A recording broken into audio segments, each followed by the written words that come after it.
Chapter 29. Nico. Given a choice between death and the Buford Zippy Mart, Nico would have had a tough time deciding. At least he knew his way around the land of the dead. Plus the food was fresher. "I still don't get it," Coach Hedge muttered as they roamed the centre aisle. "They named a whole town after Leo's table?" "I think the town was here first, Coach," Nico said. "Huh?" The coach picked up a box of powdered donuts. "Maybe you're right. These look at least 100 years old. I miss those Portuguese faturas."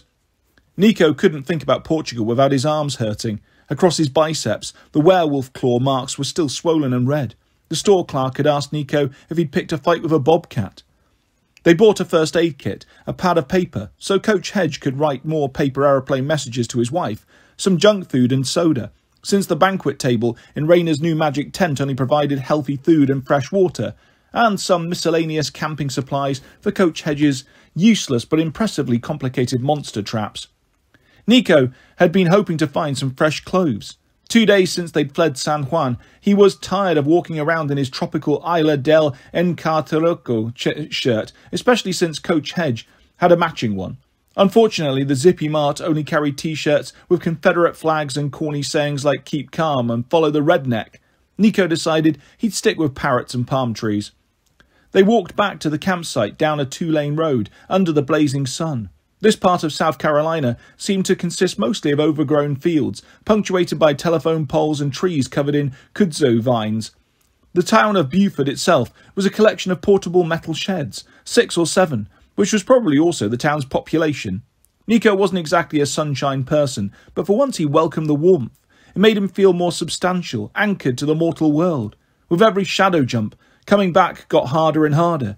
Even in broad daylight, his hand passed through solid objects. His belt and sword kept falling around his ankles for no apparent reason. Once, when he wasn't looking where he was going, he walked straight through a tree.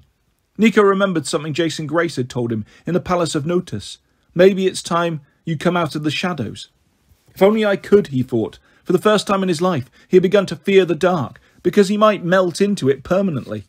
Nico and Hedge had no trouble finding their way back to camp. The Athena Parthenos was the tallest landmark for miles around. In its new camouflage set netting, it glittered silver, like an extremely flashy 40 feet tall ghost. Apparently, the Athena Parthenos had wanted them to visit a place with educational value, because she'd landed right next to a historical marker that read "Massacre of Buford," on a gravel lay-by at the intersection of nowhere and nothing. Rayner's tent sat in a grove of trees about 30 yards back from the road. Nearby lay a rectangular cairn. Hundreds of stones piled in the shape of an oversized grave, with a granite obelisk for a headstone. Scattered around it were faded wreaths and crushed bouquets of plastic flowers, which made the place seem even sadder. Aurum and Argentum were playing keep away in the woods with one of the coach's handballs. Ever since getting repaired by the Amazons, the metal dogs had been frisky and full of energy, unlike their owner. Rayner sat cross-legged at the entrance of the tent, staring at the memorial obelisk. She hadn't said much since they fled San Juan 2 days ago. They'd also not encountered any monsters, which made Nico uneasy. They'd had no further word from the hunters or the Amazons.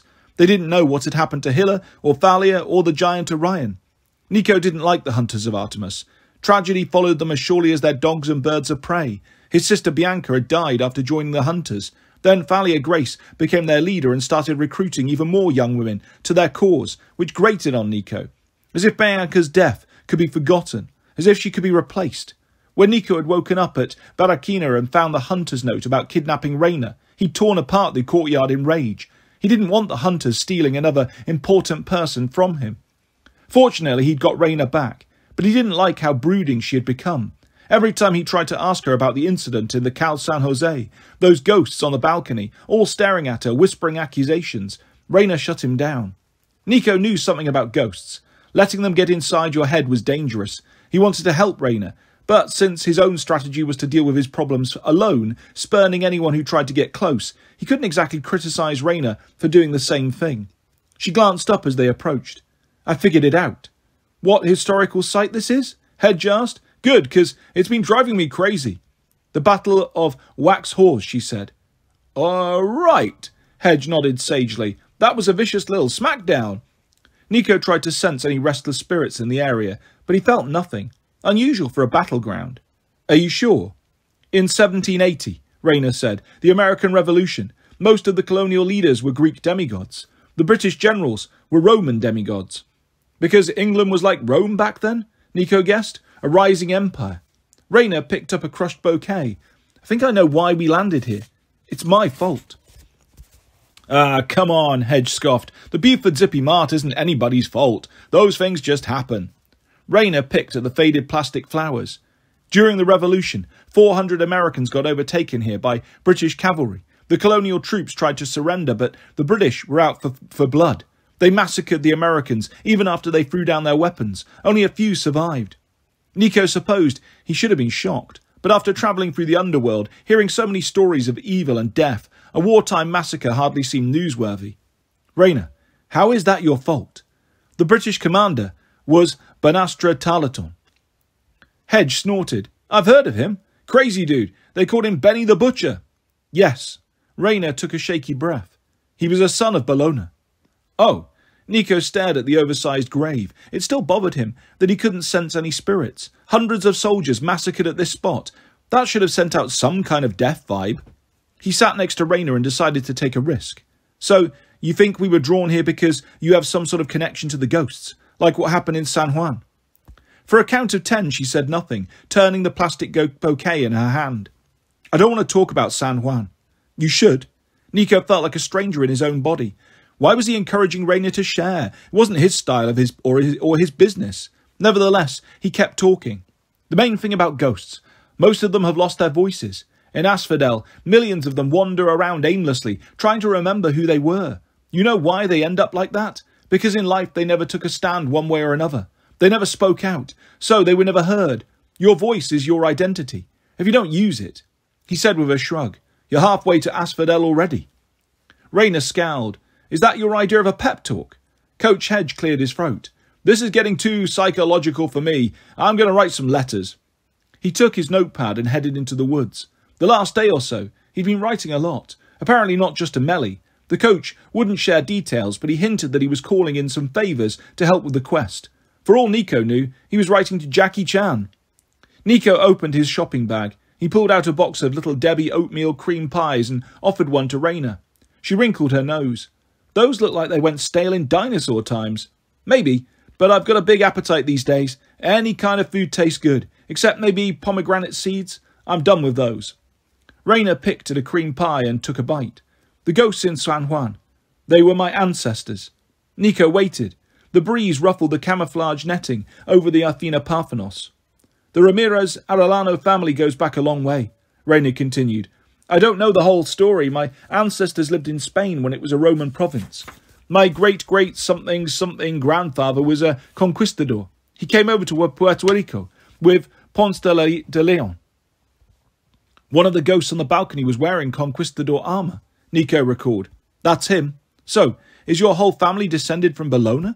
I thought you and Hilla were her daughters, not legacies. Too late, Nico realised he shouldn't have brought up Hilla. A look of despair passed over Rayner's face, though she managed to hide it quickly.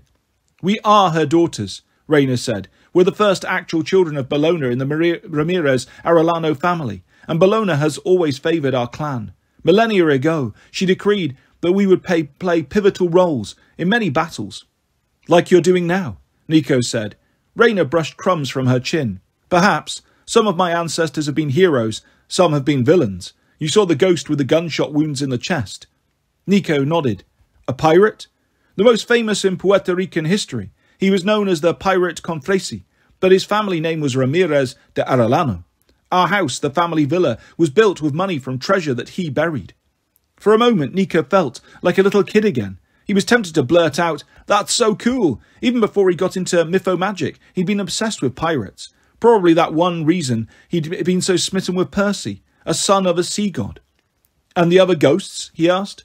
Rayner took another bite of cream pie. The guy in the US Navy uniform, he's my great-great-uncle from World War II, the first Latino submarine commander. You get the idea? A lot of warriors. Bologna was our patron goddess for generations. But she never had demigod children in your family, until you. The goddess, she fell in love with my father, Julian. He was a soldier in Iraq. He was... Rayner's voice broke. She tossed aside the plastic bouquet of flowers. I can't do this. I can't talk about him. A cloud passed overhead, blanketing the woods in the shadows. Nico didn't want to push Rainer. What right did he have? He set down his oatmeal cream pie and noticed that his fingertips were turning to smoke. The sunlight returned. His hands became solid again, but Nico's nerves jangled. He felt as if he'd been pulled back from the edge of a high balcony. Your voice is your identity, he'd told Rainer. If you don't use it, you're halfway to Asphodel already. He hated when his own advice applied to himself. My dad gave me a present once, Nico said. It was a zombie. Rainer stared at him. What? His name is Jules Albert. He's French. A French zombie. Hades isn't the greatest dad, but occasionally he has these want-to-know-my-son moments. I guess he thought the zombie was a peace offering. He said Jules Albert could be my chauffeur. The corner of Rainer's mouth twitched. A French zombie chauffeur.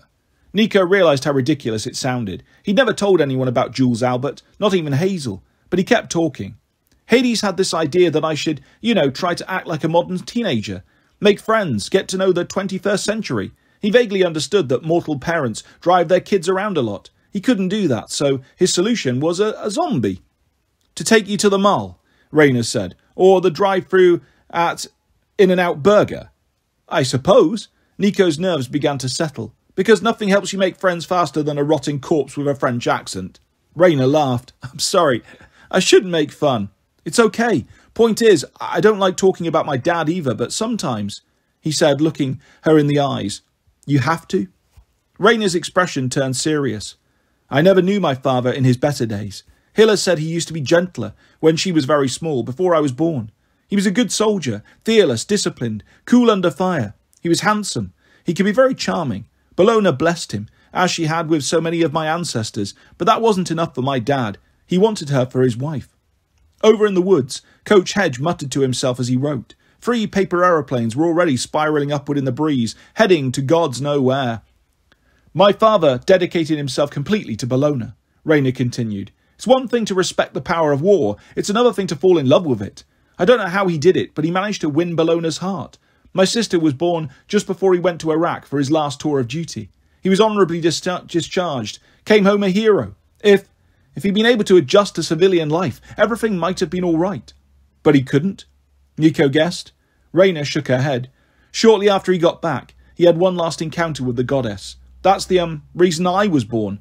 Bellona gave him a glimpse of the future. She explained why our family was so important to her. She said the legacy of Rome would never fail as long as one of our bloodline remained, fighting to defend our homeland. Those words, I think she meant them to be reassuring, but my father became fixated on them. War can be hard to get over, Nico said, remembering Pietro, one of his neighbours from his childhood in Italy. Pietro had come back from Mussolini's African campaign in one piece, but after shelling Ethiopian civilians with mustard gas, his mind was never the same. Despite the heat, Rainer drew her cloak around her. Part of the problem was post-traumatic stress. He couldn't stop thinking about the war, and then there was the constant pain. A roadside bomb had left shrapnel in his shoulder and chest. But it was more than that. Over the years, as I was growing up, he changed. Nico didn't respond. He'd never had anyone talk to him this openly before, except maybe for Hazel. He felt like he was watching a flock of birds settle on a field. One loud sound might startle them away. He became paranoid, Rainer said. He thought Bellona's words were a warning that our bloodline would be exterminated and the legacy of Rome would fail. He saw enemies everywhere. He collected weapons. He turned our house into a fortress. At night, he would lock Hiller and me in our rooms. If we sneaked out, he would yell at us and throw furniture, and, well, he terrified us. At times, he even thought we were the enemies. He became convinced we were spying on him, trying to undermine him. Then the ghosts started appearing. I guess they'd always been there, but they picked up on my father's agitation and began to manifest. They whispered to him, feeding his suspicions. Finally, one day, I can't tell you for sure when, I realised he had ceased to be my father. He had become one of the ghosts. A cold tide rose in Nico's chest. A mania, he speculated. I've seen it before. A human withers away until he's not human anymore. Only his worst qualities remain. His insanity. It was clear from Rainer's expression that his explanation wasn't helping. Whatever he was, Rainer said, he became impossible to live with. Hiller and I escaped the house as often as we could, but eventually we'd come back and face his rage. We didn't know what else to do. He was our only family. The last time we returned, he was so angry he was literally glowing. He couldn't physically touch things anymore, but he could move them, like a poltergeist, I guess. He tore up the floor tiles. He ripped open the sofa. Finally, he tossed a chair and it hit Hilla. She collapsed. She was only knocked unconscious, but I thought she was dead. She'd spent so many years protecting me. I just lost it. I grabbed the nearest weapon I could find, a family heirloom, the pirate Confracy's sabre. I didn't know it was imperial gold. I ran at my father's spirit and... You vaporized him, Nico guessed. Rayna's eyes brimmed with tears. I killed my own father. No, Rayna, no. That wasn't him. That was a ghost. Even worse, a mania. You were protecting your sister. She twisted the silver ring on her finger. You don't understand. Patricide is the worst crime a Roman can commit. It's unforgivable. You didn't kill your father. The man was already dead, Nico insisted. You dispelled a ghost. It doesn't matter, Rayna sobbed. If word of this got out at Camp Jupiter, you'd be executed, said a new voice. At the edge of the woods stood a Roman legionnaire in full armour, holding a pilum. A mop of brown hair hung in his eyes. His nose had obviously been broken at least once, which made his smile look even more sinister. Thank you for your confession, former praetor. You've made my job much easier. Chapter 30. Nico. Coach Hedge chose that moment to burst into the clearing, waving a paper aeroplane and yelling, "Good news, everyone!" He froze when he saw the Roman. Oh, never mind. He quickly crumpled the aeroplane and ate it. Rayna and Nico got to their feet. Aurum and Argentum scampered to Rayna's side and growled at the intruder.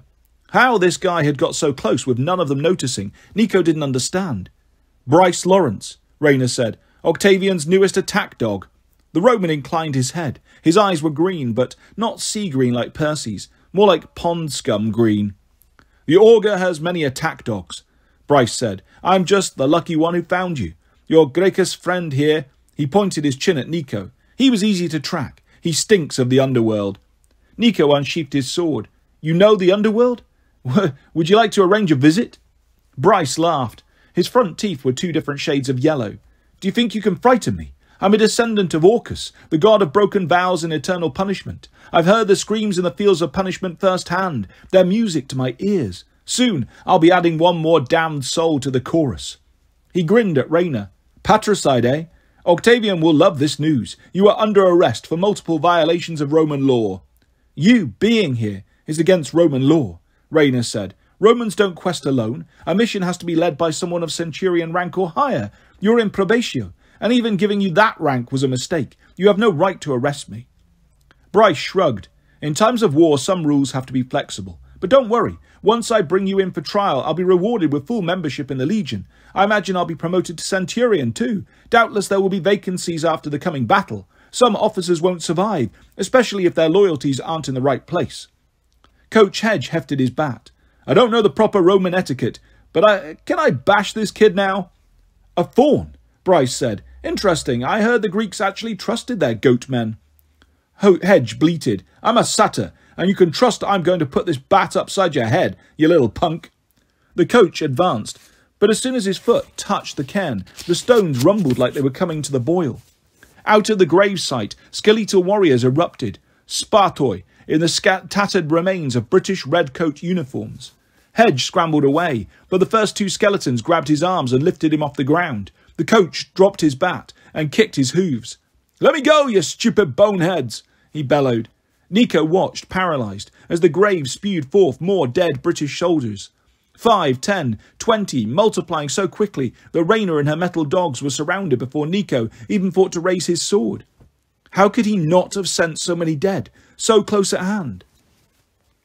I forgot to mention, Bryce said, I'm actually not alone on this quest. As you can see, I have backup. These redcoats promised quarter to the colonials. They then butchered them. Personally, I like a good massacre, but because they broke their oaths, their spirits were damned and they are perpetually under the power of Orcus, which means they are also under my control. He pointed to Rayna. Seize the girl. The Spartoi surged forward. Aurum and Argentum took down the first few, but they were quickly wrestled to the ground. Skeletal hands clamped over their muzzles. The redcoats grabbed Rayna's arms. For undead creatures, they were surprisingly quick.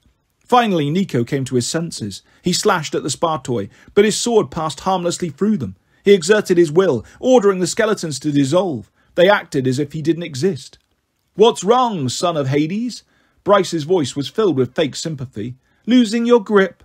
Nico tried to push his way through the skeletons. There were too many. Bryce, Rayner and Coach Hedge might as well have been behind a metal wall. Nico, get out of here, Rayner said.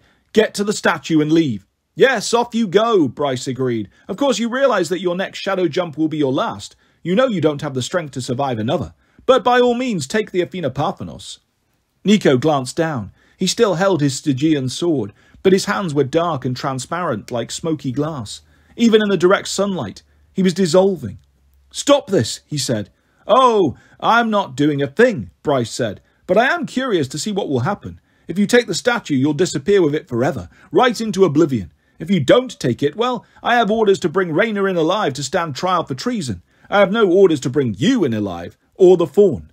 Satyr! The coach yelled. He kicked a skeleton in its bony crotch, which seemed to hurt Hedge more than the redcoat. Ow! Stupid British dead guys! Bryce lowered his javelin and poked the coach in the belly. I wonder what this one's pain tolerance would be. I've experimented on all kinds of animals. I even killed my own centurion once. I've never tried a fawn. Excuse me, a satyr. You reincarnate, don't you? How much pain can you take before you turn into a patch of daisies? Nico's anger turned as cold and dark as his blade. He'd been morphed into a few plants himself, and he didn't appreciate it. He hated people like Bryce Lawrence, who inflicted pain just for fun. Leave him alone, Nico warned. Bryce raised an eyebrow. Or what? By all means, try something underworldy. Nico, I'd love to see it. I have a feeling anything major will make you fade out permanently. Go ahead. Rayner struggled. Bryce, forget about them. If you want me as your prisoner, fine. I'll go willingly and face Octavian's stupid trial. A fine offer. Bryce turned his javelin, letting the tip hover a few inches from Rayner's eyes. You really don't know what Octavian has planned, do you? He's been busy pulling in favours, spending the Legion's money. Rayner clenched her fists. Octavian has no right. He has the right of power, Bryce said. You forfeited your authority when you ran off to the ancient lands. On August 1st, your Greek friends at Camp Half-Blood will find out what a powerful enemy Octavian is. I've seen the designs for his machines. Even I'm impressed. Nico's bones felt that they were changing into helium, the way they'd felt when the god Favonius turned him into a breeze. Then he locked eyes with Rayner. Her strength surged through him, a wave of courage and resilience that made him feel substantial again, anchored to the mortal world. Even surrounded by the dead and facing execution, Rayner Ramirez Arellano had a huge reservoir of bravery to share. Nico, she said, do what you need to do. I've got your back. Bryce chuckled, clearly enjoying himself. Oh, Rayner, you've got his back? It's going to be so fun dragging you before a tribunal, forcing you to confess that you killed your father. I hope they'll execute you in the ancient way, sewn into a sack with a rabid dog, then thrown into a river. I've always wanted to see that. I can't wait until your little secret comes out. Until your little secret comes out. Bryce flicked the point of his pilum across Rayner's face, leaving a line of blood, and Nico's rage exploded. Chapter 31. Nico. Later, they told him what happened. All he remembered was the screaming. According to Rayner, the air around him dropped to freezing. The ground blackened. In one horrible cry, he unleashed a flood of pain and anger on everyone in the clearing. Rayner and the coach experienced his journey through Tartarus, his capture by the giants, his days wasting away inside that bronze jar. They felt Nico's anguish from his days on the Argo II and his encounter with Cupid in the ruins of Salona. They heard his unspoken challenge to Bryce Lawrence, loud and clear. You want secrets? Here. The Spartoid disintegrated into ashes. The rocks of the cairn turned white with frost. Bryce Lawrence stumbled, clutching his head, both nostrils bleeding. Nico marched toward him. He grabbed Bryce's probatio tablet and ripped it off his neck. You aren't worthy of this, Nico growled.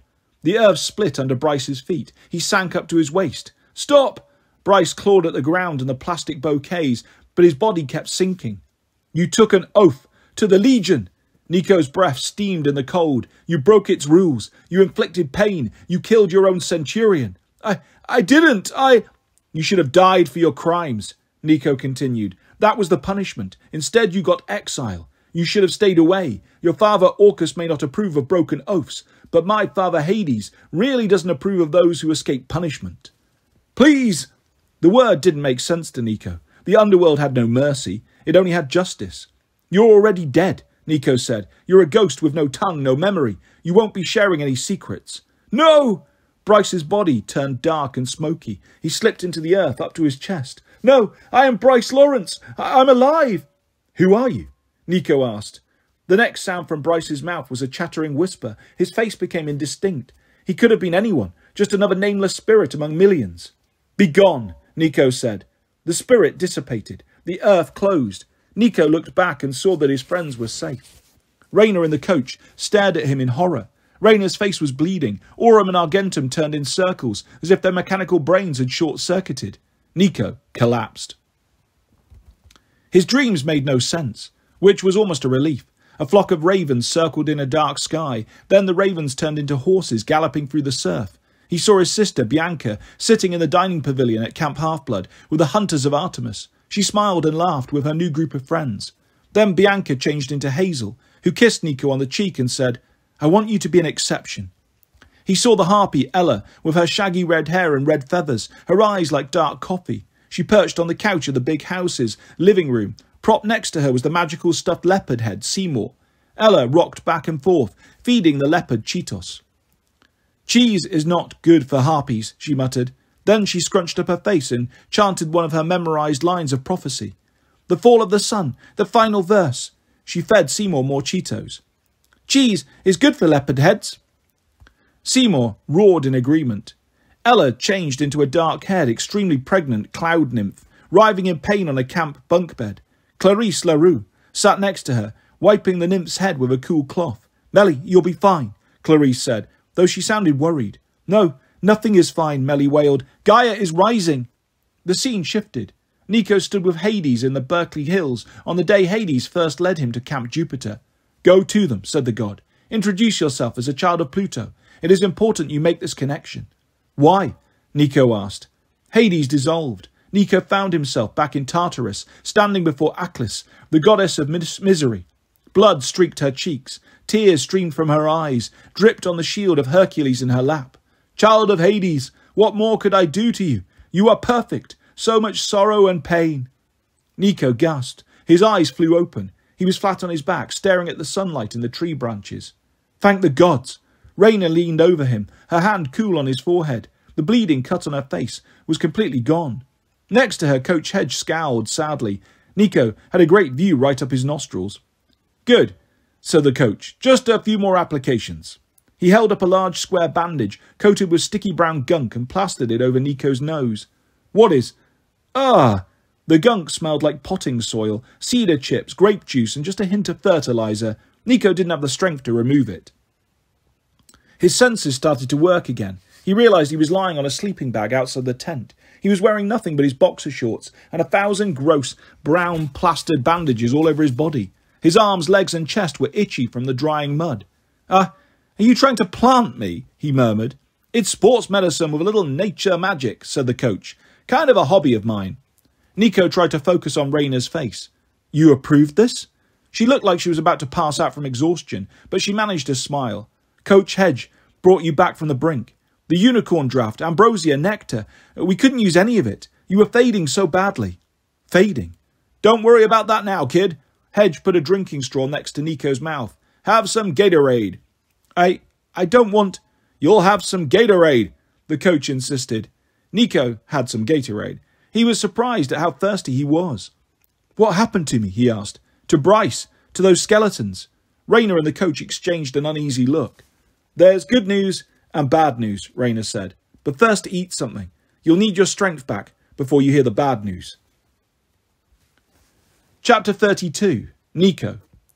3 days? Nico wasn't sure he'd heard her right at the first dozen times. We couldn't move you, Rayner said. I mean, literally. You couldn't be moved. You had almost no substance, if it weren't for Coach Hedge. No biggie, the coach assured him. One time in the middle of a playoff game, I had to splint a quarterback's leg with nothing but tree branches and strapping tape. Despite his nonchalance, the satyr had bags under his eyes. His cheeks were sunken. He looked almost as bad as Nico felt. Nico couldn't believe he'd been unconscious for so long. He recounted his weird dreams, the mutterings of Ella the harpy, the glimpse of Melly the cloud nymph, which worried the coach. But Nico felt as if those visions had lasted only seconds. According to Rayner, it was the afternoon of the 30th of July. He'd been in shadow coma for days. The Romans will attack Camp Half-Blood. The day after tomorrow. Nico sipped more Gatorade, which was nice and cold but without flavour. His taste buds seemed to have phased into the shadow world permanently. We have to hurry. I have to get ready. No. Raina pressed her hand against his forearm, making the bandages crinkle. Any more shadow travel would kill you. He gritted his teeth. If it kills me, it kills me. We have to get the statue to Camp Half-Blood. Hey, kid, said the coach. I appreciate your dedication, but if you zap us all into eternal darkness along with the Athena Parthenos, it's not going to help anybody. Bryce Lawrence was right about that. At the mention of Bryce, Raina's metallic dogs pricked up their ears and snarled. Raina stared at the cairn of rocks, her eyes full of torment, as if more unwelcome spirits might emerge from the grave. Nico took a breath, getting a nose full of Hedge's fragrant home remedy. Raina, I didn't think what I did to Bryce. You destroyed him, Raina said. You turned him into a ghost, and yes, it reminded me of what happened to my father. I didn't mean to scare you, Nico said bitterly. I didn't mean to poison another friendship. I'm sorry. Raina studied his face. Nico, I have to admit, the first day you were unconscious, I didn't know what to think or feel. What you did was hard to watch, hard to process. Coach Hedge chewed on a stick. I gotta agree with the girl on this one, kid. Smashing somebody's head in with a baseball bat, that's one thing. But ghostifying that creep? That was some dark stuff. Nico expected to feel angry, to shout at them for trying to judge him. That's what he normally did. But his anger wouldn't materialise. He still felt plenty of rage towards Bryce Lawrence and Gaia and the Giants. He wanted to find the Augur Octavian and strangle him with his chain belt. But he wasn't mad at Raina or the coach. Why did you bring me back? He asked. You knew I couldn't help you anymore. You should have found another way to keep going with the statue. But you wasted 3 days watching over me. Why? Coach Hedge snorted. You're part of the team, you idiot. We're not going to leave you behind. It's more than that. Raina rested her hand on Nico's. While you were asleep, I did a lot of thinking. What I told you about my father, I've never shared that with anyone. I guess I knew you were the right person to confide in. You lifted some of my burden. I trust you, Nico. Nico stared at her, mystified. How can you trust me? You both felt my anger, saw my worst feelings. Hey, kid, said Coach Hedge, his tone softer. We all get angry, even a sweetheart like me. Raina smirked. She squeezed Nico's hand. Coach is right, Nico. You're not the only one who lets out the darkness once in a while. I told you what happened with my dad, and you supported me. You shared your painful experiences. How can we not support you? We're friends. Nico wasn't sure what to say. They'd seen his deepest secrets. They knew who he was, what he was. But they didn't seem to care. No, they cared more. They weren't judging him. They were concerned. None of it made sense to him. But Bryce, Nico couldn't continue. You did what had to be done. I see that now, Raina said. Just promise me, no more turning people into ghosts if we can avoid it. Yeah, Coach said, unless you let me wail on them first. Besides, it's not all bad news. Raina nodded. We've seen no sign of other Romans, so it appears Bryce didn't notify anyone else where he was. Also, no sign of Orion. Hopefully that means he was taken down by the hunters. And Hilla? Nico asked. Thalia? The lines tightened around Raina's mouth. No word, but I have to believe they're still alive. You didn't tell him the best news, the coach prompted. Raina frowned. Maybe because it's so hard to believe. Coach Hedge thinks he's found another way to transport the statue. It's all he's talked about for the past 3 days, but so far we've seen no sign of... Hey, it'll happen. Coach grinned at Nico. You remember that paper aeroplane I got right before Creepmaster Lawrence showed up? It was a message from one of Melly's contacts in the Palace of Aelus. This harpy, Nuggets. She and Melly go way back. Anyway, she knows a guy who knows a guy who knows a horse who knows a goat who knows another horse. Coach, Raina chided, you'll make him sorry he came out of his coma. Fine, the satyr huffed. Long story short, I pulled in a lot of favours. I got word to the right wind-type spirits that we needed help. The letter I ate. Confirmation that the cavalry is coming. They said it would take a while to organise, but he should be here soon, any minute, in fact. Who's he? Nico asked. What cavalry? Raina stood abruptly. She stared towards the north, her face slack with awe. That cavalry. Nico followed her gaze. A flock of birds was approaching. Large birds. They got closer, and Nico realised they were horses with wings, at least half a dozen in V formation, without riders. Flying on point was a massive stallion with a golden coat and multicoloured plumage, like an eagle's, his wingspan twice as wide as the other horses. Pegasi, Nico said. You summoned enough to carry the statue." Coach laughed with delight. "Not just any Pegasi, kid. You're in for a real treat." The stallion in front. Raina shook her head in disbelief. "That's the Pegasus, the immortal lord of horses." Chapter 33. Leo. Typical.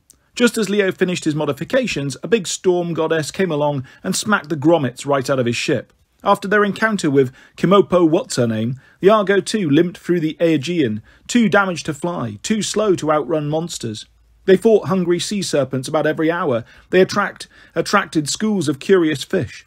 At one point, they got stuck on a rock, and Percy and Jason had to get out and push. The wheezing sound of the engine made Leo want to cry.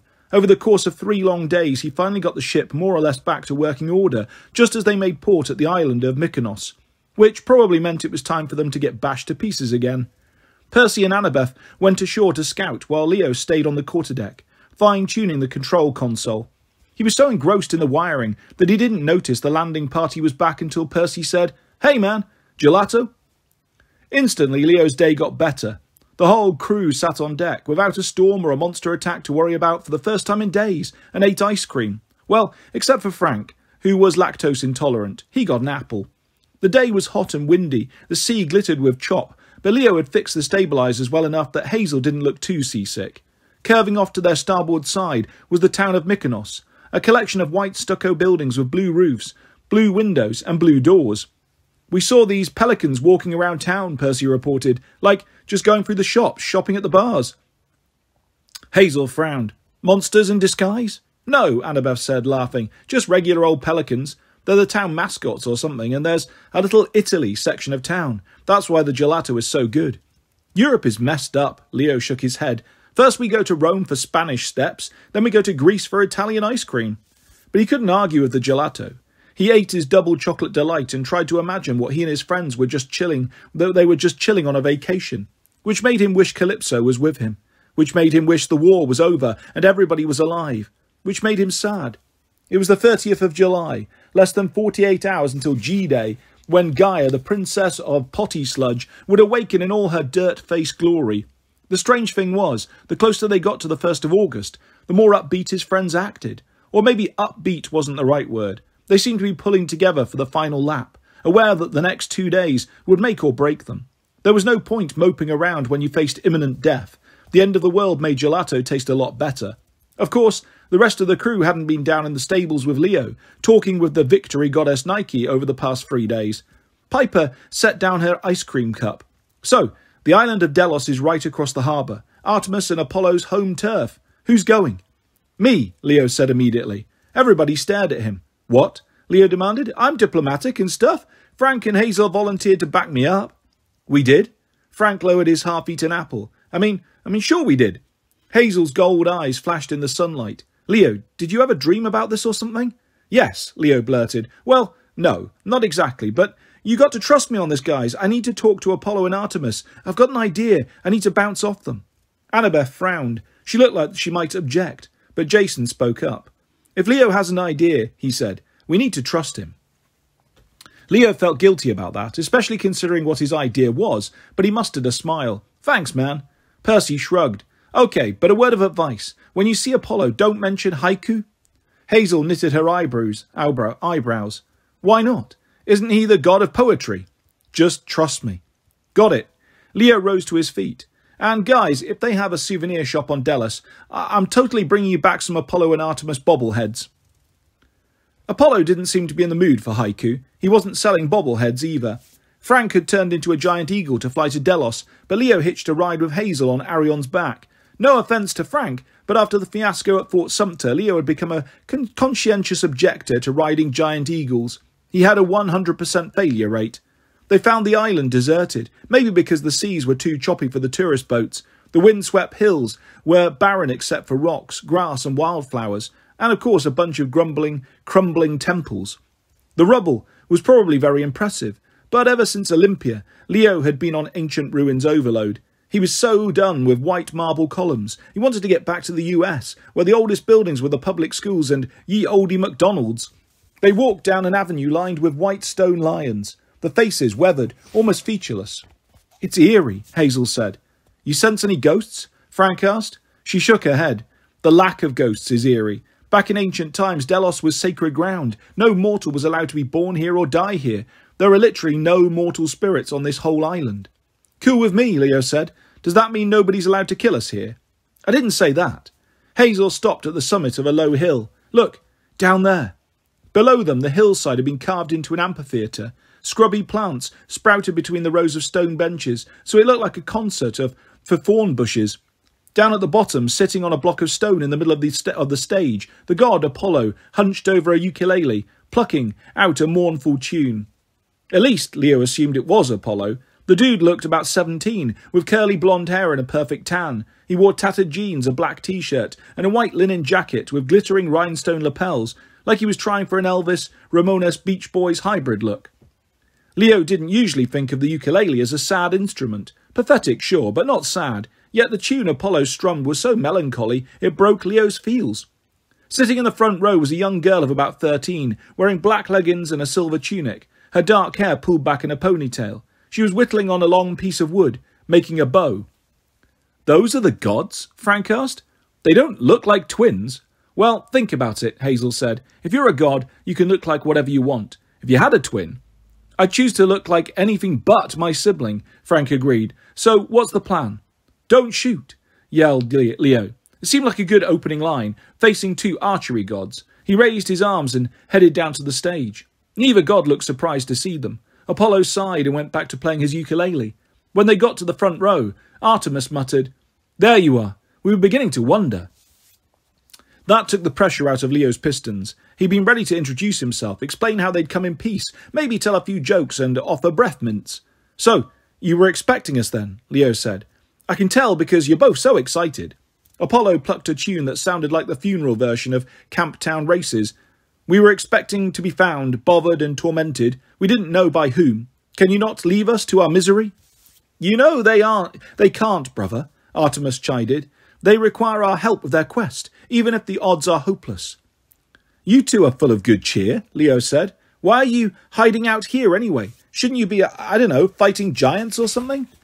Artemis's pale eyes made Leo feel like he was a deer carcass about to be gutted. "Delos is our birthplace," said the goddess. "Here we are unaffected by the Greek-Roman schism. Believe me, Leo Valdez, if I could, I would be with my hunters facing our old enemy Orion. Unfortunately, if I stepped off this island, I would become incapacitated with pain. All I can do is watch helplessly while Orion slaughters my followers. Many gave their lives to protect your friends and that accursed Athena statue." Hazel made a strangled sound. "You mean Nico? Is he all right?" "All right?" Apollo sobbed over his ukulele. "None of us are all right, girl. Gaia is rising." Artemis glared at Apollo. "Hazel Levesque, your brother is still alive. He is a brave fighter like you. I wish I could say the same for my brother." "You wrong me," Apollo wailed. "I was misled by Gaia and that horrible Roman child." Frank cleared his throat. Lord Apollo? You mean Octavian?" "Do not speak his name." Apollo strummed a minor chord. "Oh, Frank Zhang, if only you were my child. I heard your prayers, you know. All those weeks you wanted to be claimed. But alas, Mars gets all the good ones. I get that creature as my descendant. He filled my head with compliments. He told me of the great temples he would build in my honour." Artemis snorted. "You are easily flattered, brother." "Because I have so many amazing qualities to praise. Octavian said he wanted to make the Romans strong again. I said fine. I gave him my blessing." "As I recall," said Artemis, "he also promised to make you the most important god of the Legion, above even Zeus." "Well, who was I to argue with an offer like that? Does Zeus have a perfect tan? Can he play the ukulele? I think not. But I never thought Octavian would start a war. Gaia must have been clouding my thoughts, whispering in my ear." Leo remembered the crazy wind dude Aeolus, who'd gone homicidal after hearing Gaia's voice. "So fix it," he said. "Tell Octavian to stand down, or, shoot him with one of your arrows. That would be fine too." "I cannot," Apollo wailed. "Look." His ukulele turned into a bow. He aimed at the sky and shot. The golden arrow sailed about 200 feet and then disintegrated into smoke. "To shoot my bow, I would have to step off Delos," Apollo cried. "Then I would be incapacitated, or Zeus would strike me down. Father never liked me. He hasn't trusted me for millennia." "Well," Artemis said, "to be fair, there was that time you conspired with Hera to overthrow him." "That was a misunderstanding." And you killed some of Zeus's Cyclopses. I had a good reason for that. At any rate, now Zeus blames me for everything. Octavian's schemes, the fall of Delphi. Wait. Hazel made a time-out sign. The fall of Delphi. Apollo's bow turned back into a ukulele. He plucked a dramatic chord. When the schism began between Greek and Roman, while I struggled with confusion, Gaia took advantage. She raised my old enemy Python, the great serpent, to repossess the Delphic oracle. That horrible creature is now coiled in the ancient caverns, blocking the magic of prophecy. I am stuck here, so I can't even fight him. Bummer, Leo said, though secretly he thought that no more prophecies might be a good thing. His to-do list was already pretty full. Bummer indeed, Apollo sighed. Zeus was already angry with me for appointing that new girl, Rachel Dare, as my oracle. Zeus seems to think I hastened the war with Gaia by doing so, since Rachel issued the prophecy of 7 as soon as I blessed her. But prophecy doesn't work that way. Father just needed someone to blame, so of course he picked the handsomest, most talented, hopelessly awesome god. Artemis made a gagging gesture. Oh, stop it, sister, Apollo said. You're in trouble too. Only because I stayed in touch with my hunters against Zeus's wishes, Artemis said. But I can always charm Father into forgiving me. He's never been able to stay mad at me. It's you I'm worried about. I'm worried about me too, Apollo agreed. We have to do something. We can't kill Octavian. Perhaps we should kill these demigods. Whoa there, music man. Leo resisted the urge to hide behind Frank and yell, Take the big Canadian dude. We're on your side, remember? Why would you kill us? It might make me feel better, Apollo said. I have to do something. Or, Leo said quickly, you could help us. See, we've got this plan. He told them how Hera had directed them to Delos and how Nike had described the ingredients for the physician's cure. The physician's cure? Apollo stood and smashed his ukulele on the stones. That's your plan? Leo raised his hands. Hey, usually I'm all for smashing ukuleles, but, I cannot help you, Apollo cried. If I told you the secret of the physician's cure, Zeus would never forgive me. You're already in trouble, Leo pointed out. How could it get worse? Apollo glared at him. If you knew what my father is capable of, mortal, you would not ask. It would be simpler if I just smote you all. That might please Zeus. Brother, Artemis said. The twins locked eyes and had a silent argument. Apparently Artemis won. Apollo heaved a sigh and kicked his broken ukulele across the stage. Artemis rose. Hazel Levesque, Frank Zhang, come with me. There are things you should know about the 12th Legion. As for you, Leo Valdez, the goddess turned those cold silver eyes on him. Apollo will hear you out. See if you can strike a deal. My brother always likes a good bargain. Frank and Hazel both glanced at him like, please don't die. Then they followed Artemis up the steps of the amphitheatre and over the crest of the hill. Well, Leo Valdez, Apollo folded his arms. His eyes glowed with golden light. Let us bargain then. What can you offer that would convince me to help you rather than kill you? Chapter 34. Leo. A bargain. Leo's fingers twitched. Yeah, absolutely. His hands went to work before his mind knew what he was doing. He started pulling things out of the pockets of his magic tool belt. Copper wire, some bolts, a brass funnel. For months he'd been stashing away bits and pieces of machinery, because he never knew what he might need, and the longer he used the belt, the more intuitive it became. He'd reach in and the right items would simply appear. So the thing is, Leo said as his hands twisted wire, Zeus is already PO'd at you, right? If you help us defeat Gaia, you could make it up to him. Apollo wrinkled his nose. I suppose that's possible, but it would be easier to smite you. What kind of ballad would that be? Leo's hands worked furiously, attaching levers, fastening the metal funnel to an old gear shaft. You're the god of music, right? Would you listen to a song called Apollo Smites a Runty Little Demigod? I wouldn't. But Apollo defeats the Earth Mother and saves the freaking universe? That sounds like a Billboard chart topper.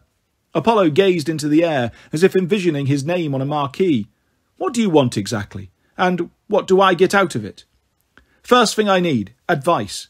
Leo strung some wires across the mouth of the funnel. I want to know if a plan of mine will work. Leo explained what he had in mind. He'd been chewing on the idea for days, ever since Jason came back from the bottom of the sea, and Leo started talking with Nike. A primordial god has been defeated once before, Camopelea had told him, Jason. You know of whom I speak. Leo's conversations with Nike had helped him fine-tune the plan, but he still wanted a second opinion from another god, because once Leo committed himself, there would be no going back. He half hoped Apollo would laugh and tell him to forget it. Instead, the god nodded thoughtfully. I will give you this advice for free. You might be able to defeat Gaia in the way you describe, similar to the way Uranus was defeated eons ago. However, any mortal close by would be utterly... Apollo's voice faltered. What is that you have made? Leo looked down at the contraption in his hands. Layers of copper wires, like multiple sets of guitar strings, crisscrossed inside the funnel. Rows of striking pins were controlled by levers on the outside of the cone, which was fixed to a square metal base with a bunch of crank handles. Oh, this! Leo's mind raced furiously. The thing looked like a music box, fused with an old-fashioned phonograph. But what was it? A bargaining chip. Artemis had told him to make a deal with Apollo. Leo remembered a story the kids in Cabin 11 used to brag about, how their father, Hermes, had avoided punishment for stealing Apollo's sacred cows. When Hermes got caught, he made a musical instrument, the first lyre, and traded it to Apollo, who immediately forgave him. A few days ago, Piper mentioned seeing the cave on Pylos, where Hermes hid those cows. That must have triggered Leo's subconscious. Without even meaning to, he built a musical instrument, which kind of surprised him since he knew nothing about music. Well, Leo said, this is quite simply the most amazing instrument ever. How does it work? Asked the god. Good question, Leo thought. He turned the crank handles, hoping the thing wouldn't explode in his face. A few clear tones rang out, metallic yet warm. Leo manipulated the levers and gears. He recognized the song that sprang forth, the same wistful melody Calypso sang for him on Aegea, about homesickness and longing. But through the strings of the brass cone, the tune sounded even sadder, like a machine with a broken heart, the way Festus might sound if he could sing. Leo forgot Apollo was there. He played the song all the way through. When he was done, his eyes stung. He could almost smell the fresh-baked bread from Calypso's kitchen. He could taste the only kiss she'd ever given him. Apollo stared in awe at the instrument. I must have it. What is it called? What do you want for it? Leo had a sudden instinct to hide the instrument and keep it for himself, but he swallowed his melancholy. He had a task to complete. Calypso. Calypso needed him to succeed. This is the Val Designator, of course. He puffed out his chest. It works by translating your feelings into music as you manipulate the gears. It's really meant for me, a child of Hephaestus, to use, though I don't know if you could. I am the god of music, Apollo cried. I can certainly master the Val Designator. I must. It is my duty. So let's wheel and deal, music man, Leo said. I give you this. You give me the physician's cure. Oh, Apollo bit his godly lip. Well, I don't actually have the physician's cure. I thought you were the god of medicine. Yes, but I'm the god of many things. Poetry, music, the Delphic oracle. He broke into a sob and covered his mouth with his fist. Sorry, I'm fine. As I was saying, I have many spheres of influence. Then, of course, I have the whole sun god gig, which I inherited from Helios. The point is, I'm rather like a general practitioner. For the physician's cure, you would need to see a specialist. The only one who has ever successfully cured death. My son, Asclepius, the god of healers. Leo's heart sank into his socks. The last thing they needed was another quest to find another god who would probably demand his own commemorative T-shirt or Val Designator. That's a shame, Apollo. I was hoping we could make a deal. Leo turned the levers on his Val Designator, coaxing out an even sadder tune. Stop, Apollo wailed. It's too beautiful. I'll give you directions to Asclepius. He's really very close. How do we know he'll help us? We've only got 2 days until Gaia wakes. He'll help, Apollo promised. My son is very helpful. Just plead with him in my name. You'll find him at his old temple in Epidaurus. What's the catch? Well, nothing, except, of course, he's guarded. Guarded by what? I don't know. Apollo spread his hands helplessly. I only know Zeus is keeping Alcipius under guard, so he doesn't go running around the world resurrecting people. The first time Asclepius raised the dead, well, he caused quite an uproar. It's a long story, but I'm sure you can convince him to help. This isn't sounding like much of a deal, Leo said. What about the last ingredient, the curse of Delos? And what is that? Apollo eyed the Val Designator greedily. Leo worried the god might just take it, and how could Leo stop him? Blasting the sun god with fire probably wouldn't do much good. I can give the last ingredient to you, Apollo said. Then you'll have everything you need for Asclepius to brew the potion. Leo played another verse. I don't know, trading this beautiful Val Designator for some Delos curse? It's not actually a curse, look. Apollo sprinted to the nearest patch of wildflowers and picked a yellow one from a crack between the stones. This is the curse of Delos. Leo stared at it. A cursed daisy? Apollo sighed in exasperation. That's just a nickname. When my mother, Leto, was ready to give birth to Artemis and me, Hera was angry because Zeus had cheated on her again. So she went around to every single landmass on Earth. She made the nature spirits in each place, promised to turn my mother away so she couldn't give birth anywhere. Sounds like something Hera would do. I know, right? Anyway, Hera exacted promises from every land that was rooted on the Earth, but not from Delos, because back then Delos was a floating island. The nature spirits of Delos welcomed my mother. She gave birth to my sister and me, and the island was so happy to be our new sacred home, it covered itself in these little yellow flowers. The flowers are a blessing because we're awesome, but they also symbolize a curse. Because once we were born, Delos got rooted in place and wasn't able to drift around the sea anymore. That's why yellow daisies are called the curse of Delos. So I could have just picked a daisy myself and walked away. No, not for the potion you have in mind. The flower would have to be picked by either my sister or me. So, what do you say, demigod? Directions to Asclepius and your last magical ingredient in exchange for that new musical instrument. Do we have a deal?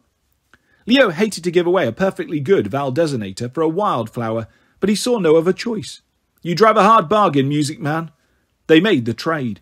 Excellent. Apollo turned the levers of the Valdesonator, which made a sound like a car engine on a cold morning. Perhaps it'll take some practice, but I'll get it. Now let us find your friends. The sooner you leave, the better. Hazel and Frank waited at the Delos docks. Artemis was nowhere in sight. When Leo turned to tell Apollo goodbye, the god was gone too. Man, Leo muttered, he was really anxious to practice his Valdesonator. His what? Hazel asked. Leo told them about his new hobby as a genius inventor of musical funnels. Frank scratched his head. And in exchange you got a daisy. It's the final ingredient to cure death, Zang. It's a super daisy. How about you guys? Learn anything from Artemis? Unfortunately, yes. Hazel gazed across the water, where the Argo II bobbed at anchor. Artemis knows a lot about missile weapons. She told us Octavian has ordered some. Surprises for Camp Half-Blood. He's used most of the Legion's treasure to purchase Cyclops' built onagers. Oh no, not onagers, Leo said. Also, what's an onager? Frank scowled. You build machines. How can you not know what an onager is? It's just the biggest, baddest catapult ever used by the Roman army. Fine, Leo said, but onager is a stupid name. They should have called them Valdezapults. Hazel rolled her eyes. Leo, this is serious. If Artemis is right, 6 of these machines will be rolling into Long Island tomorrow night. That's what Octavian has been waiting for. At dawn on August 1st, he'll have enough firepower to completely destroy Camp Half-Blood without a single Roman casualty. He thinks that'll make him a hero. Frank muttered a Latin curse, except he's also summoned so many monstrous allies that the Legion is completely surrounded by wild centaurs, tribes of dog-headed cynophilia, and who knows what else. As soon as the Legion destroys Camp Half-Blood, the monsters will turn on Octavian and destroy the Legion. And then Gaia rises, Leo said, and bad stuff happens. In his head, gears turned as the new information clicked into place. All right, this just makes my plan even more important. Once we get this physician's cure, I'm going to need your help, both of you. Frank glanced nervously at the cursed yellow daisy. What kind of help? Leo told him his plan. The more he talked, the more shocked they looked. But when he was done, neither of them told him he was crazy. A tear glistened on Hazel's cheek. It has to be this way, Leo said. Nike confirmed it. Apollo confirmed it. The others would never accept it, but you guys, you're Romans. That's why I wanted you to come to Delos with me. You get the whole sacrifice thing, doing your duty, jumping on your sword. Frank sniffled. I think you mean falling on your sword. Whatever, Leo said. You know this has to be the answer. Leo. Frank choked up. Leo himself wanted to cry like a Valdesonator, but he kept his cool. Hey, big guy, I'm counting on you. Remember you told me about that conversation with Mars. Your dad said you'd have to step up, right? You'd have to make the call nobody else was willing to make. Or the war would go sideways, Frank remembered. But still. And Hazel, Leo said. Crazy, mist, magic-y Hazel. You've got to cover for me. You're the only one who can. My great-granddad Sammy saw how special you were. He blessed me when I was a baby because I think somehow he knew you were going to come back and help me. Our whole lives, mi amiga, they've been leading up to this. Oh, Leo, She really did burst into tears then. She grabbed him and hugged him, which was sweet until Frank started crying too, and wrapped them both in his arms. That got a little weird. Okay, well, Leo gently extricated himself. So, we're in agreement? I hate this plan, Frank said. I despise it, Hazel said. Think how I feel, Leo said. But you know it's our best shot. Neither of them argued. Leo kind of wished they had. Let's get back to the ship, he said. We have a healer god to find.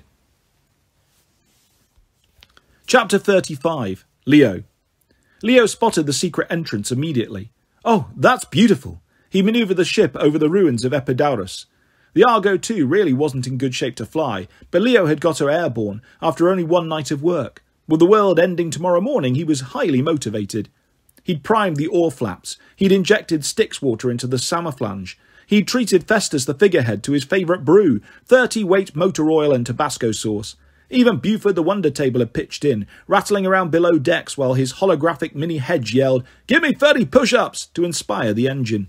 Now at last they hovered over the ancient temple complex of the healing god Asclepius, where they could hopefully find the physician's cure, and maybe also some ambrosia, nectar and fonzies, because Leo's supplies were running low.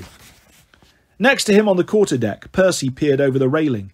Looks like more rubble, he noted. His face was still green from his underwater poisoning, but at least he wasn't running to the bathroom to upchuck quite so often. Between him and Hazel's seasickness, it had been impossible to find an unoccupied toilet on board for the past few days. Annabeth pointed to the disc-shaped structure about 50 yards off their port side. There. Leo smiled. Exactly. See? The architect stuff? Well, she knows her stuff. The rest of the crew gathered around.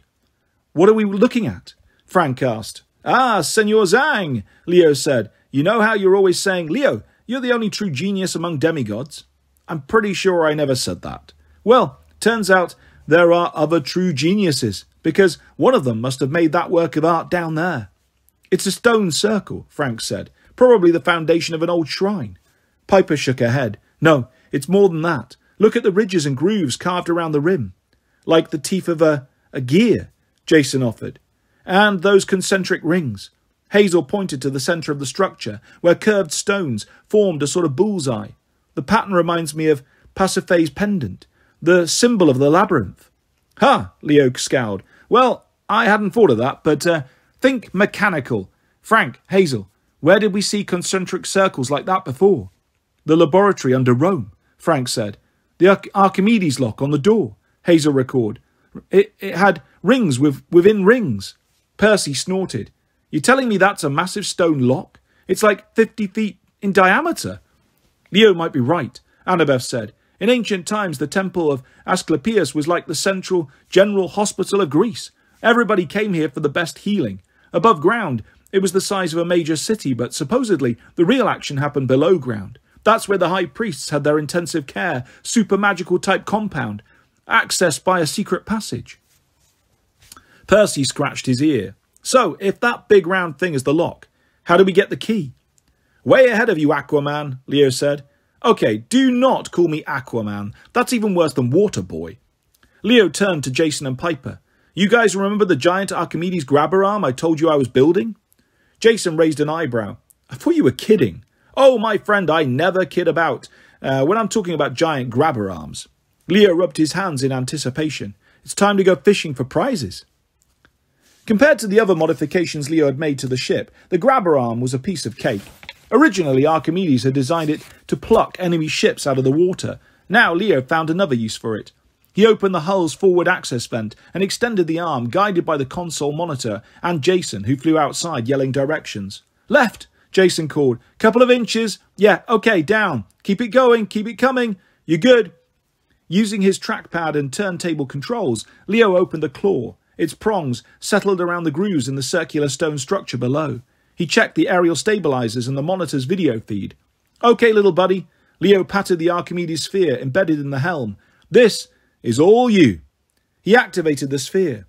The grabber arm began to turn like a corkscrew. It rotated the outer ring of stone, which ground and rumbled, but thankfully didn't shatter. Then the claw detached, fixed itself around the second stone ring, and turned it into the opposite direction.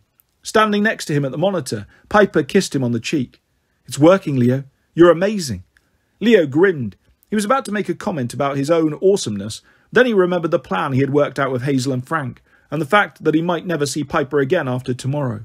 The joke sort of died in his throat. Well, thanks, Beauty Queen. Below them, the last stone ring turned and settled with a deep pneumatic hiss. The entire 50-foot pedestal telescoped downward into a spiral staircase. Hazel exhaled. Leo, even up from here, I'm sensing bad stuff at the bottom of those stairs. Something large and dangerous. You sure you don't want me to come along? Thanks, Hazel, but we'll be good. He patted Piper on the back. Me and Piper and Jason, we're old pros at large and dangerous. Frank held out the vial of Pelosian mint. Don't break it. Leo nodded gravely. Don't break the vial of deadly poison? Man, I'm glad you said that. Never would have occurred to me. Shut up, Valdez. Frank gave him a bear hug. And be careful. Ribs, Leo squeaked. Sorry. Annabeth and Percy wished them good luck. Then Percy excused himself to go throw up. Jason summoned the winds and whisked Piper and Leo down to the surface. The stairs spiraled downward about 60 feet before opening into a chamber as large as Bunker 9, which is to say, ginormous. The polished white tiles on the walls and floor reflected the light of Jason's sword so well that Leo didn't need to make a fire. Rows of long stone benches filled the entire chamber, reminding Leo of one of those mega churches they always advertised back in Houston. At the far end of the room, where the altar would have been, stood a 10-foot-tall statue of pure white alabaster, a young woman in a white robe, a serene smile on her face. In one hand she raised a cup, while a golden serpent coiled around her arm, its head poised over the brim of it as if ready to drink.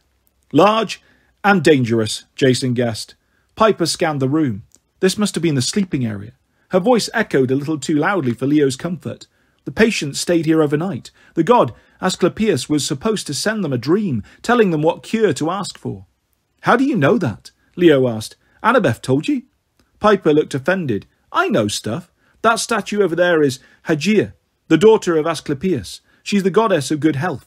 That's where we get the word hygiene. Jason studied the statue warily. What's with the snake in the cup? Not sure, Piper admitted. But back in the day, this place, the Asclepion, was a medical school as well as a hospital. All the best doctor-priests trained here. They would have worshipped both Asclepius and Hygeia. Leo wanted to say, OK, good tour, let's leave. The silence, the gleaming white tiles, the creepy smile on Hygeia's face. It all made him want to crawl out of his skin. But Jason and Piper headed down the centre aisles towards the statue, so Leo figured he'd better follow. Strewn across the benches were old magazines, highlights for children. Autumn, 20 BCE, Hephaestus TV Weekly, Aphrodite's latest baby bump. The magazine of Asclepius. 10 simple tips to get the most out of your leeching. It's a reception area, Leo muttered. I hate reception areas. Here and there, piles of dust and scattered bones lay on the floor, which did not say encouraging things about the average wait time. Check it out, Jason pointed. Where are those signs? Were they here when we walked in? At that door? In that door there? Leo didn't think so. On the wall to the right of the statue, above a closed metal door, were 2 electronic signboards. The top one read, "The doctor is incarcerated." The sign below that read, "Now serving number 0000000." Jason squinted. I can't read it that far away. The doctor is incarcerated, Leo said. Apollo warned me that Asclepius was being held under guard. Zeus didn't want him sharing his medical secrets or something. $20 and a box of Fruit Loops. That statue is the guardian, Piper said. I'm not taking that bet. Leo glanced at the nearest pile of waiting room dust. Well, I guess we take a number. The giant statue had other ideas. When they got within 5 feet, she turned her head and looked at them. Her expression remained frozen. Her mouth didn't move. But a voice issued from somewhere above, echoing through the room. Do you have an appointment? Piper didn't miss a beat. Hello, Hygeia. Apollo sent us. We need to see Asclepius. The alabaster statue stepped off her dais. She might have been mechanical, but Leo couldn't hear any moving parts. To be certain, he'd actually have to touch her, and he didn't want to get that close. I see. The statue kept smiling, and though she didn't sound pleased, may I make a copy of your insurance cards? Well, Piper faltered. We don't have them on us, but, no insurance cards.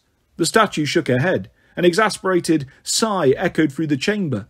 I suppose you haven't prepared for your visit either. Have you washed your hands thoroughly? Yes, Piper said. Leo looked at his hands, which as usual were streaked with grease and grime. He hid them behind his back. Are you wearing clean underwear? The statue asked. Hey, lady, Leo said. That's getting personal.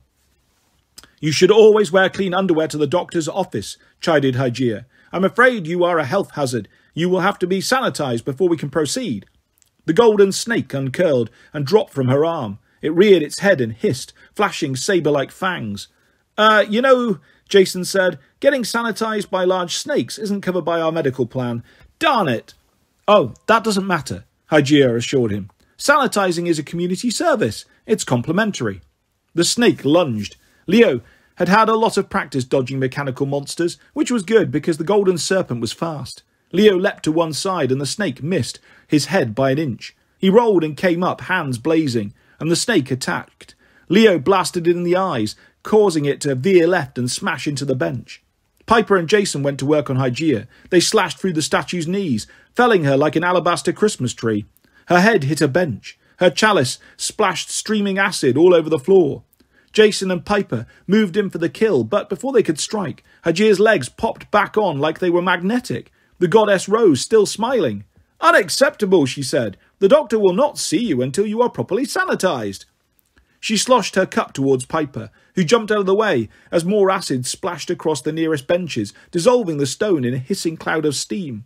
The snake, meanwhile, recovered its senses. Its melted metal eyes somehow repaired themselves. Its face popped back into shape like a dent-resistant car hood. It struck at Leo, who ducked and tried to grapple its neck, but it was like trying to grab a sandpaper going 60 miles an hour. The serpent shot past its rough metal skin, leaving Leo's hands scraped and bleeding. The momentary contact did give Leo some insight, however. The snake was a machine. He sensed its inner workings, and if the statue of Hygeia operated on a similar schematic, Leo might have a chance. Across the room, Jason soared into the air and lopped the goddess's head off. Sadly, the head flew right back into place. Unacceptable, Hygeia said calmly. Decapitation is not a healthy lifestyle choice. Jason, get over here, Leo yelled. Piper, buy us some time. Piper glanced over, like easier said than done. Hygeia, she yelled. I have insurance? That got the statue's attention. Even the golden snake turned towards her, as if insurance was some sort of tasty rodent. Insurance, the statue said eagerly. Who is your provider? Blue Lightning?